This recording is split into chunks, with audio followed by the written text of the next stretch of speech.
Bismillahirrahmanirrahim. I want to first of all thank Bayan and University of Chicago Institute Initiative on Islam and Medicine for hosting this. I'm sort of affiliated with both organizations. I had a distinct honor of teaching the pastoral care, spiritual care course about 2 years ago here at Bayan, and I'm an adjunct faculty. I also work very closely with Dr. Asim Padella. I'm an advisor to the initiative, and I think the two institutions coming together and producing a conference like this is wonderful, and I'm excited about future possibilities and opportunities here, so thank you both. About 2 years ago, we set out to work on, we created a working group. This is under the auspices of Initiative on Islam and Medicine. This working group came together from across the country, and various questions were to be answered. And once my slide is up, I'll pose one of the questions that we brought up 2 years ago. It's been in progress since, and now culminating in these presentations and papers.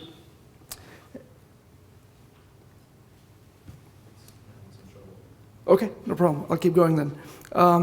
The question we set out to answer was, what is soul, and how are its capacities manifested bodily? This is in the Islamic realm. So again, what is soul, and how are its capacities manifested bodily? So connecting the metaphysics, which is the idea of soul, to physiology, which is the body. Myself, Dr. Padella, Sheikh Jihad Brown, also known as Jason Brown, who's our philosopher exemplar on this paper, have been studying, and along with the rest of the group, we kind of, I think, opened a Pandora box of complexities and conflicts for ourselves. Asim, I don't know if you would agree with that, but because in so studying the soul, it's particularly in relevance to my field, which is neurology, we had to study brain, and thus we had to study consciousness. So soul in our definitions, or in the representational schema, was the consciousness, where brain was the matter, the physiology. And there is a long history of what's taken place in this discussion. This goes back to not just 12th century Islamic theology and philosophy, but also from Descartes on in the Western European theoretical philosophy of mind discussions. It's been a very controversial but yet evolving field. So I'd like to go into that, summarize some of these items that I think will then be reflected in our paper.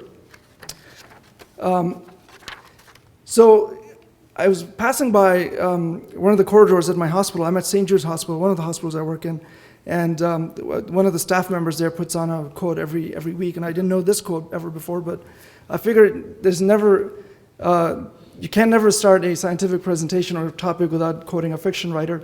So, and I think this caught my attention because this was perfectly relevant when C.S. Lewis said, "You don't have a soul, you are a soul, you have a body." So if you believe that a lot of the scientific advancement comes from the fiction writers, you must be a Star Trek fan, and therefore maybe a C.S. Lewis fan. In the outline of our paper, we wanted to talk about both the neuroscience of consciousness, philosophy of mind, and the discussion on soul, which will be specific to Islamic theology. So in framing the discourse, here's what we came up. Here's what we came up and around. Over the last, at least in the scientific community, most of our thinking in terms of brain and soul is what we term as the reductionist materialist argument.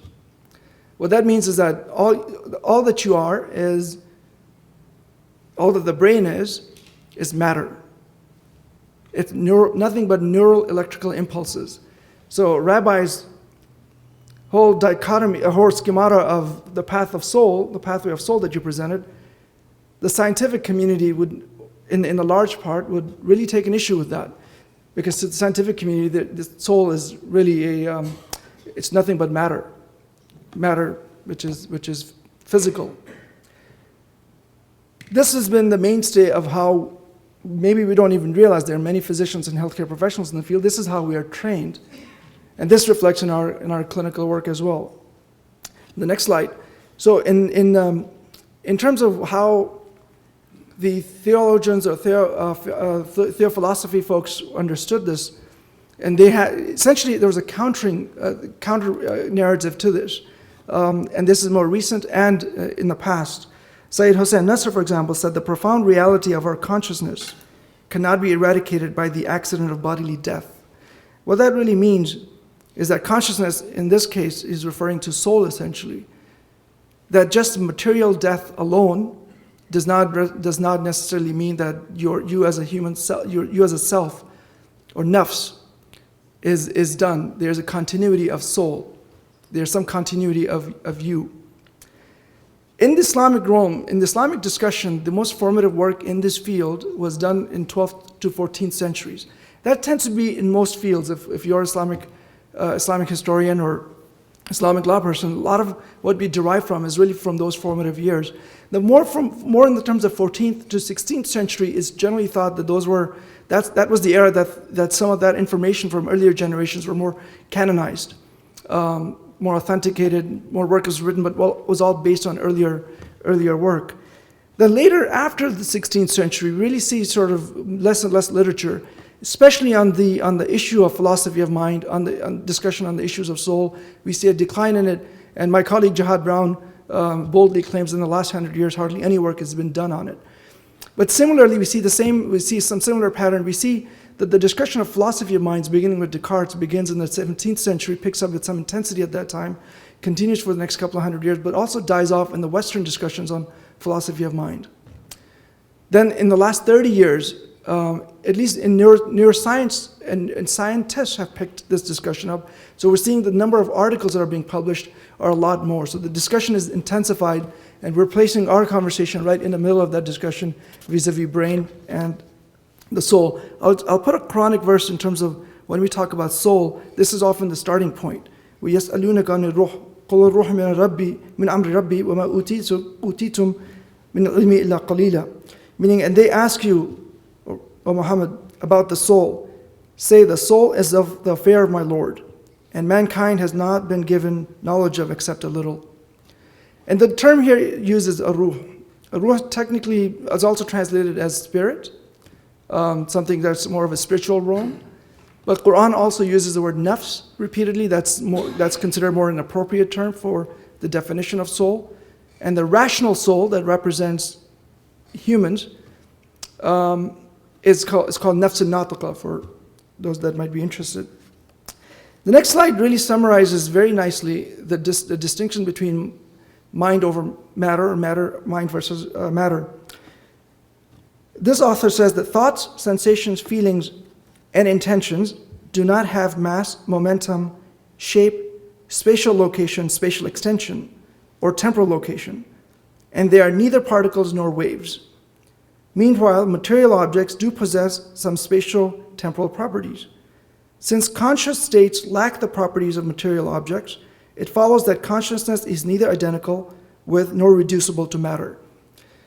This summarizes really essentially what we have been exploring, and that's the idea that the matter alone does not encapsulate all of your mind. I actually do this not out of amusement, but more out of curiosity. I have large number of traumatic brain injury patients, so I pose a question to them in my clinic often.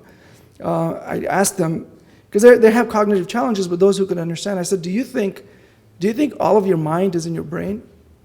And it just always amazes me the reaction that I get, this both puzzlement, but also eyes pop open, and there's sort of I think they get sort of stimulated by the question itself. And there's no study on it, Austin. This is just anecdote, so don't hold me to it. But this I find very interesting because I think people in general call us egotistic. Neil deGrasse Tyson will have an issue with that, but we are just not willing to let go of our primacy and position in the universe, if you will. Next slide. Actually, I'm going to skip the next quote, but I want to talk about the neuroscience of consciousness. And what is consciousness? Consciousness, I put two definitions of consciousness. One is a little bit older and the other is newer. And the only reason I put these two definitions is to contrast one point. Dr. William James in the 1890s defined consciousness as an active process involving awareness of oneself. which is basically the crux of it, and the environment. And later now, as we describe it now, we create a localization to it. We extend the definition to say that it is wakefulness, but it's served by a particular location in the brainstem. So now our advanced knowledge has allowed us to specify locations within the brain and the functions that they have. Next slide I use that as a punitive slide when I give it to my medical students to memorize. You don't need to memorize it, but this illustrates the point that we have come to the point where we have subcomponents of consciousness that we can actually locate in these different various brain regions. And I'll tell you why that's going to be problematic in a second. It's going to be problematic actually because this begs a question about unity of consciousness. It's a philosophical term, the unity of consciousness, something that theoretical philosophy was struggling with, but then when neuroscience came to this degree of sophistication, I think neuroscience is struggling with that as well. And I will tell you that of all the material available to us, I don't think that neuroscience has any very well-defined explanation for unity of consciousness. Moving on, consciousness system, we look at consciousness system at two levels. One is its content and the other is its level. So content are those emotions, experiences. David Chalmers described them as qualia, these subjective feeling. Like for example, you can have a cup of coffee, reading a newspaper, maybe you're watching a TV at this baseball game at the same time. I mean, it's a culmination of stimuli that you're enjoying and experiencing. That involves contents, different processing at different levels, but it's a content. The level of consciousness is that, God forbid, you could be in a coma. Meaning it's a level, it's the medical awareness, it's a medical state of the brain. So it comes, we look into that, and at next slide I'll show you that the level of consciousness is actually quite widespread.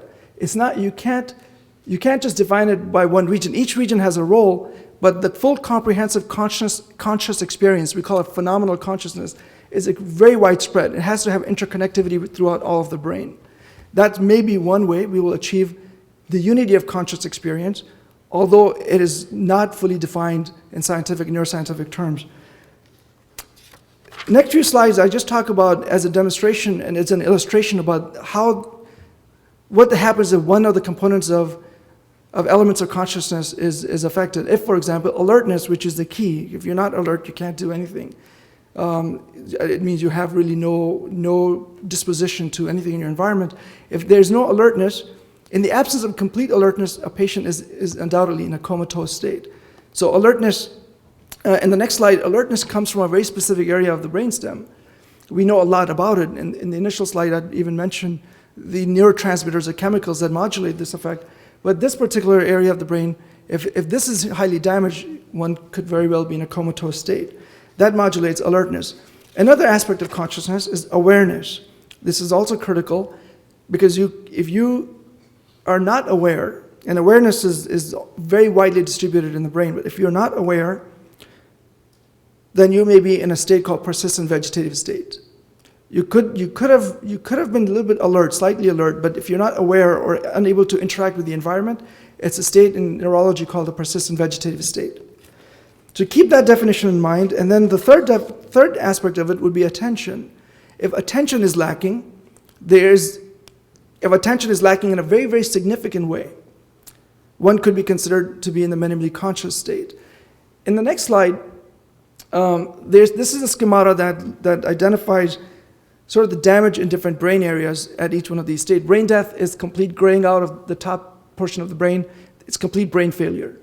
Comatose state is large scale in the blue color, large scale damage to the brain, the forebrain, and also to the brainstem. Persistent vegetative state spares the brainstem, but involves a very extremely wide area of overall brain. So these are some physiological correlates of how we look at consciousness. To distinguish this as levels of consciousness from contents of consciousness. Content is the experiential aspect, would be the emotions, spirituality, pain, memory, cognition. Those are contents of consciousness. We also will keep referring to them as phenomenal consciousness. This is going to be more of the crux of our discussion in terms of soul. In assessing that, the next slide actually, where it says assessing consciousness, We think the actual loss of consciousness due to various causes is typically accompanied by a breakdown of brain's capacity to integrate neuronal activity across distant areas, especially via top-down or reentrant connectivity, supported by integrity of frontal-parietal areas. Typically, high conscious levels are associated with an increased range of conscious contents. Whether or not high level of consciousness without any conscious contents is possible remains unclear. The two take-home points from this particular author and article, one is that we have enough understanding of the location of conscious contents. We call it prefrontal cortex. And we also understand the physiology of it. There's a 40 to 70 hertz range of activity within the brain that stimulates that level of content of consciousness. Now, in Islamic theology, we understand that animals do not have rational soul. Rational soul is called nafs al-natiqa. Animals do not have rational soul. There's also some correlation when there's some discussion that you'll see that, except for high primates, you'll see that the lower primates have less and less of prefrontal cortex phylogenetically. So this is some correlation in terms of the contents of how they may process even pain, such as pain being an emotion. It's processed differently in animals. So moving on, subconscious to conscious. Consciousness thus depends on the multitude of unconscious processes that occurs in the brain. Although they don't represent consciousness, consciousness cannot exist without these processes. The factor that determines which of the subconscious processes will reach consciousness appears to be focused attention. This act of deliberately bestowing attention on something specific draws attention to the enigma of free will. The reason I think this is important, because this is relevant to the idea of soul, is that we have the first quote, the slide before that said we can have unconscious processes and subconscious processes that can be very sophisticated. They could be taking place in the brain without us being aware of it. And we have identified how that process works physiologically. Yet, unless there's sustained focused attention that is deliberately produced by us, we don't absorb those stimuli. In neuroscience, David Chalmers and others do beg the question, therefore, is that where is that sustained attention coming from? Is that an act of free will? Free will being more of a theological concept than a neurological concept. So keep that in mind. We'll come back to that in the discussion of the soul a little bit.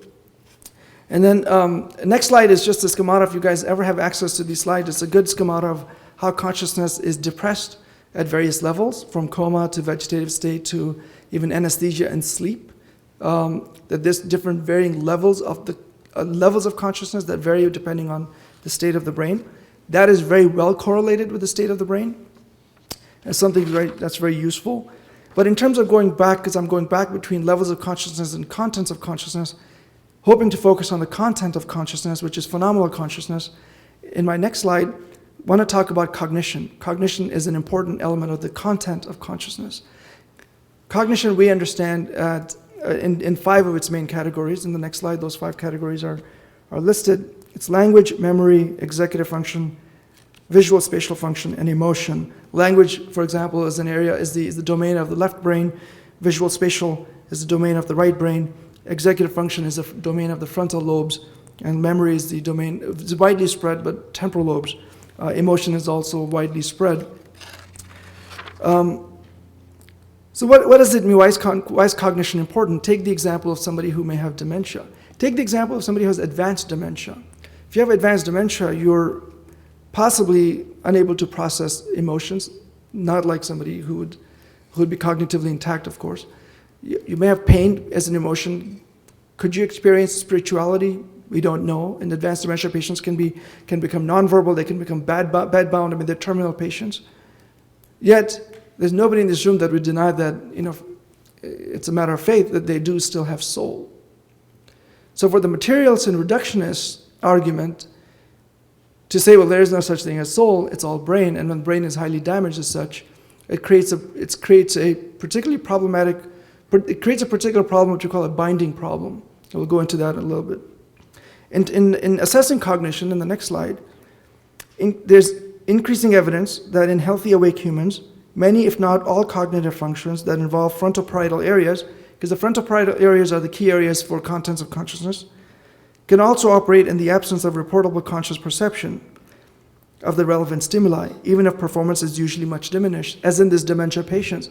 There will be some complex cognitive processing going on in these patients. One example of that is in sleep states and even awake states, you actually have more metabolism in the visual cortex because we're stimulated more by vision. Visual processing is key. Then in the frontal areas being defined by neuroscience as the key area for the contents of consciousness. But this argument, this particular paper here really questions that whole debate, really questions that. Again, creating what we call a binding problem. We in neuroscience are trying to understand is that where these different areas of the brain are processing different levels of information, some more than the other, some we thought were more than the other, and that was counterintuitive, as in this visual cortex. How is it binded together to produce a unified, pleasant or unpleasant experience, like an emotion? How is that done? We don't have a good neuroscientific theory, and I think the binding problem is still persists for neuroscience, just as it persists for theoretical philosophy to explain. In the next slide, I'll give you a quick example of memory. If we see patients that have amnesia, even those patients with amnesia, if they have learned to drive, if they've been driving all their lives, they would be able to drive. The habit and the skills, what we call implicit memories, they do not dissipate. So in other words, some of the stored information, the skill set, remains with these patients, even amnestic patients. Therefore, begging the questions that the complex, because memory is a complex process, complex contents of consciousness could continue to function where other higher cognitive processes are diminished. Again, raising one important point that is really brain. Could we reduce brain? Could we reduce mind to just the matter, which is brain? Could you just reduce our entire constitution to a physiological matter, which is the brain? And that is a constant theme in all these discussions.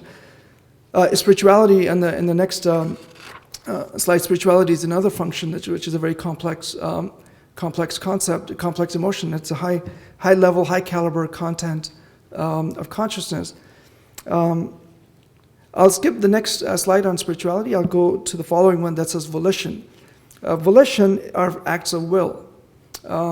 Free will can be, there's enough folks here that have an interest in theology and theological philosophy that would be more than willing to discuss with us the idea of free will or predestination.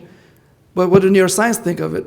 Zhu and his colleagues in this paper really very brilliantly demonstrated that volition or acts of free will come from a very specific area of the brain, and that again is it's in the prefrontal cortex, in a specific area of prefrontal cortex called anterior cingulate cortex. So now that we know where free will comes from, are we again willing to reduce that metaphysical question, the act of free wills, to a simple matter of physiology, that is just nothing but an electrical impulse within our brain? And I think neuroscience does not have, even knowing what we know about the location where some of this what I call free will but sustained attention comes from, we do not yet have a comprehensive neuroscientific theory on that. In the next few slides, which I'll just briefly mention a couple of items, arguments in the philosophy of mind, we delved into. This was mostly in context of Western philosophy of mind, beginning from Descartes. But what we see is that what we focus on is that for most materialistic arguments, which are the reductionist arguments, to the least, and there's some definitions here that for those who want to reference it later, but I'll just mention one or two. Functionalism, in the next slide, for example, is an argument that denies that mind is anything more than the brain. It is a mere byproduct of the brain's physical activity. That's functionalism. It means no mind, all matter. So there's no mental, only physiological. Another, next one is epiphenomenalism. Another sort of a materialistic argument, but it acknowledges that mind holds, but it cannot have any effect on the physical world. It's actually not a materialistic argument, it's a physicalist argument. There's one that says agnostic physicalism, if you can go down to that one. Agnostic physicalism suggests that mind derives exclusively from matter of the brain, but this may not be the whole story. In other words, there may be non-material forces acting on the mind, but it's agnostic, just like you may be agnostic and you're not really unsure about the existence of God. This is an agnostic argument about being unsure about the existence of mind over matter. And then there is a slide on dualistic interactionism. It's another argument in the philosophy of mind that holds that consciousness and other aspects of mind can occur independently of the brain. Lastly, I'll mention in the Islamic conceptions of soul, if you can put up Imam Ghazali's Gemara, we'll just briefly run over that before I end. If you can't see that, I mean, Imam Ghazali defined different elements of soul. You have the animal, you have the vegetative soul that has the potential for growth. You have the animalistic soul, that's our basic functions, appetite and so on and so forth. But then you have human and rational soul, which is nafs al-natiqa. This soul has the higher mental capacity, it has deliberative process, it has the element of free will. There are these components of soul. So soul, in other words, is a very comprehensive entity. It entails all of this. The rational or brain is a component of that. And the next slides will mention, and this is borrowed from my colleague Jihad Brown, who's written extensively, and we don't have a lot of material on the philosophy, on the Islamic conception of soul in writing in English language. He's one of the resources that have been valuable to us. He's done much valuable work in this field. And in this one, I want to mention two. Just looking at the list in the last 1,000 years, how Muslim philosophers and theologians have really dabbled and delved into different conceptions of the soul. And there's last two that I just want to mention as examples to give us a sense that this has been quite an elaborate debate. One is a very highly respected position amongst Muslim theologians called the subtle body position, also jism al-latif. It's a tenuously fine and atomically dispersed body, and it's the subtle body that's integrated into dense body, which is our physiology, which is corporeal body. So it means soul within a material world. It's accessible to 5 empirical sources. We think that this has been popular because it's been easier to explain as a concept, but it runs into various problems, particularly binding problems and other problems, philosophical issues. A more amenable concept that I think has caught on is the immaterial substance idea, which is the next slide, called al-Juhur al-Mujarrad, which is a non-physical entity sort of dispersed throughout. It's an immaterial entity. It doesn't have extensions as the term used in philosophy. It's independent, indivisible, non-spatial. The soul, therefore, is a substratum that supports the faculties inhering in their singular and unified substrate, which is the body. And for those who may be interested, and I double, triple check, this has a dualistic component. But then a lot of the neuroscience, here's the thing about Cartesian dualism, a lot of the neuroscience, a lot of the scientific philosophy in the last few years has really focused on arguments against Christian dualism. At least that's how we feel. I mean, this has been a crux of what science has done. But there are other forms of dualism aside from Cartesian dualism that warrants some attention, and that's what our philosophers have done here. Even though this immaterial substance has a sense of dualism, it doesn't. I don't think. So this is the onus on the Muslim theological experts and expert community, if they want to distinct their conceptions away from dualism altogether, they have a lot more work to do. So the point I'm making here is that we can criticize neuroscience and the scientific community for its lapses in knowledge, in defining the unity of consciousness, and not being able to, even despite knowing as much as we know, and adequately answering the questions of binding problem. But I think philosophy of mind in Western context and discourse in Islamic theology of soul also runs in quite a bit of philosophical and theological conundrums. And we have the opportunity in our paper to really contrast and compare some of these controversies, and that we hope it adds to the conversation that is just a growing field, as Asim said. This is all sort of newer contributions in the English language by many of us. So we appreciate your attention and this conference. Thank you.